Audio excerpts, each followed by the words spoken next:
கன்னிராசிக்காரர்களுக்கு 3, 4, 5 என்கின்ற இடங்கள்ல இந்த வாரம் முழுக்க சந்திரன் வலிமையாகவே இருக்கிறார். பௌர்ணமியை நோக்கி நெருங்கி போய் கொண்டிருக்கிறார். 9ஆம் அதிபதி 9ஆம் வீட்டில் சுக்கிரன் வலுத்திருக்க ராசிநாதனே 11ஆம் வீட்டில் இன்னும் பெரிய அளவில் நல்லா இருக்கிறதும், இந்த வாரத்தில் ராசிநாதன் சுக்கிரன் இருவருக்குமே சந்திர அதியோகம் வலிமையாக கிடைப்பதும் எல்லா நிலைமையிலையும் நல்லவைகளை காட்டக்கூடிய ஒரு அமைப்புங்க. ராசியை சனி பார்த்துக்கிட்டு இருந்தாலும் 6ஆம் இடத்துல ராகு இருக்கிறார். அதே மாதிரி 10ஆம் இடத்துல சூரியனும் குருவும் இருப்பது அரசு சார்ந்த விஷயங்கள்ல நல்லவைகள் நடக்கும் அப்படிங்கிறத காட்டுது. ஒரு மந்திரியை, ஒரு எம்எல்ஏவை அறிமுகப்படுத்திக்கிறதுக்கு இந்த வாரம் மிகப்பெரிய நல்ல வாரம்.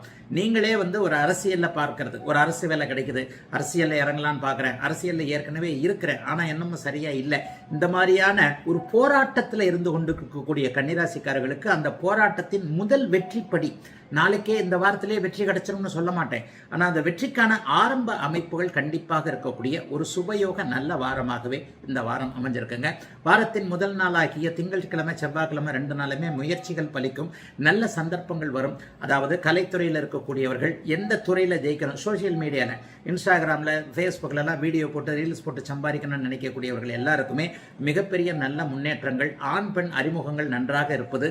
அதனை அடுத்து பார்த்தீங்கன்னா வெள்ளி சனி ஞாயிறு வியாழக்கிழமை புதன்கிழமை 4ஆம் இடம் வலுவாக இருக்கிறது.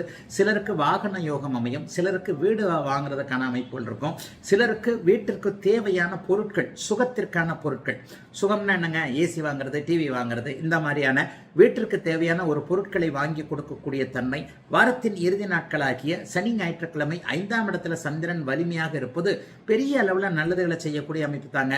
கன்னிராசிக்காரர்களுக்கு இப்போது பெருத்த சோதனைகள்லாம் கண்டிப்பாக இருக்காதுங்க.